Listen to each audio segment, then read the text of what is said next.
আমরা সব সময় ধর্ম মন্ত্রণালয় এদেশের ইমাম, মুয়াজ্জিন, খতিব, খাদেমদের পাশে থাকবে ইনশাআল্লাহ। আমি বেসরকারি কমিটি কর্তৃক পরিচালিত মসজিদগুলোর দায়িত্বশীলদেরকে অনুরোধ করব, আপনারা ইমাম, খতিব, মুয়াজ্জিন, খাদেমদেরকে জাতীয় পে স্কেলের আওতায় সম্মানজনক বেতন ভাতা, উৎসব ভাতা প্রদান করবেন। ইমাম, মুয়াজ্জিন, খতিবকে অসম্মান করলে সমাজের মানুষের সম্মান থাকে না। আমরা দায়িত্বে থাকতেই মডেল মসজিদের জন্য বেতন বাড়িয়ে নতুন একটা নীতিমালা জাতির কাছে প্রকাশ করতে পারব। ইমাম প্রশিক্ষণ একাডেমি ইসলামিক ফাউন্ডেশনের মাধ্যমে যারা ট্রেনিং নিয়েছেন, তারা যদি ছোটোখাটো বিজনেস করতে চান, আমরা ক্ষুদ্র ঋণ দেব, বিনা সুদে খরচা হাসানা দেব। বৃহত্তর কুমিল্লায় কোনো ইমাম, কোনো খতিব, কোনো মুয়াজ্জিন, কোনো খাদেম যদি বিপদে পড়েন, সমস্যায় পড়েন, আপনারা শানে সাহাবা জাতীয় খতিব ফাউন্ডেশনের সাথে যোগাযোগ করবেন। এখানকার দায়িত্বশীল যারা আছে তাদের সাথে যোগাযোগ করবেন। যারা মুফতি শামীম মজুমদারের সাথে যোগাযোগ করবেন, তিনি সামাজিকভাবে এটা সমাধান করার চেষ্টা করবেন। তিনি যদি মনে করেন জেলা প্রশাসকের সহায়তা প্রয়োজন, এসপি, ডিআইজি, ওসির সহায়তা প্রয়োজন, তাহলে ধর্ম মন্ত্রণালয়ের পক্ষ থেকে আমি আপনাদের পাশে থাকব এবং শানে সাহাবা জাতীয় খতিব ফাউন্ডেশনের উদ্যোগকে আমরা সামনে এগিয়ে নিয়ে যাব ইনশাআল্লাহ। আপনারা জানেন 4 লক্ষ মসজিদ আছে, 6টা মসজিদ ছাড়া বাকি মসজিদগুলো বেসরকারিভাবে কমিটি কর্তৃক পরিচালিত। 6টা জাতীয় মসজিদ, 6টা সরকারি মসজিদ, বাইতুল মুকাররম, জামে মসজিদ,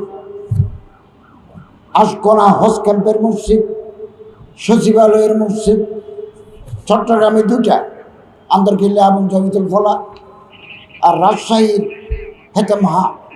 এই 6টা মসজিদ ছাড়া বাকিগুলো বেসরকারি কমিটি কর্তৃক পরিচালিত।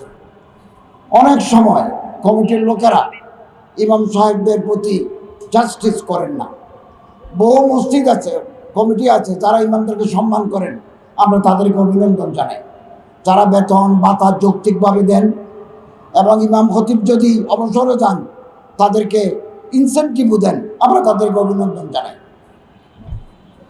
আমি বেসরকারি কমিটি কর্তৃক পরিচালিত মসজিদগুলোর দায়িত্বশীলদেরকে অনুরোধ করব, আপনারা ইমাম, খতিব, মুয়াজ্জিন, খাদেমদেরকে জাতীয় পে স্কেলের আওতায় সম্মানজনক বেতন ভাতা, উৎসব ভাতা প্রদান করবেন।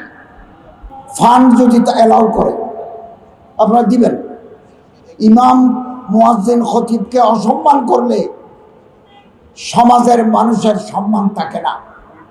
আমরা একটা নীতিমালা তৈরি করেছি, চূড়ান্ত করেছি। অক্টোবরের 30 তারিখ ডিক্লেয়ার করতে চেয়েছিলাম। আমরা একটা কর্মশালা করেছি, অনেক গুরুত্বপূর্ণ প্রশ্ন আসছে। শানে সাহাবা জাতীয় খতিব ফাউন্ডেশনের গুরুত্বপূর্ণ মতামত আমরা নিয়েছি। ওয়াকফের মতওয়াল্লি সমিতি কিছুটা দিয়েছে। আমরা আশা করি আগামী 15 দিনের ভিতরে আমরা এটা চূড়ান্ত করে ঘোষণা দিতে পারব। তৈরি হয়ে আছে, কেবল আপনাদের একটু পরামর্শ আমি নিয়ে এটা ঘোষণা করে যাব। 2, মডেল মসজিদ, এটা নীতিমালা আছে। বেতন ইমামদের 15,000, মুয়াজ্জিনের 10,000, খাদেমের 7,500। এটার নীতিমালাও আমরা করে দিচ্ছি। আমরা আশা করি আমরা দায়িত্বে থাকতেই মডেল মসজিদের জন্য বেতন বাড়িয়ে নতুন একটা নীতিমালা জাতির কাছে প্রকাশ করতে পারব। এবং কুমিল্লা সহ সারা দেশের কোনো ইমাম যদি গুরুতর অসুস্থ হন, তার চিকিৎসার ব্যবস্থা নাই, ঔষধ কেনার ব্যবস্থা নাই, তাহলে আপনারা মুফতি শামীম মজুমদার সাহেবের হাফিজাহুল্লাহ তাআলা আযজাওয়াজের সাথে যোগাযোগ করবেন। আমার মন্ত্রণালয় থেকে আমরা আপনার পাশে থাকব। খুব বড় অ্যামাউন্ট হয়তো দিতে পারবো না, কিন্তু ওষুধ কিনে দিতে পারবো। আপনার পাশে দাঁড়াতে পারবে। আমাদের প্রশিক্ষণপ্রাপ্ত ইমাম প্রশিক্ষণ একাডেমি ইসলামিক ফাউন্ডেশনের মাধ্যমে যারা ট্রেনিং নিয়েছেন, তারা যদি ছোটোখাটো বিজনেস করতে চান, আমরা ক্ষুদ্র ঋণ দেব, বিনা সুদে, খরচা হাসানা দেব, এককালীন সাহায্যও দেব।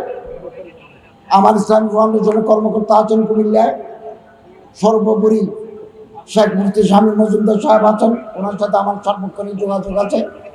আমরা সব সময় ধর্ম মন্ত্রণালয় এদেশের ইমাম, মুয়াজ্জিন, খতিব, খাদেমদের পাশে থাকবে ইনশাআল্লাহ।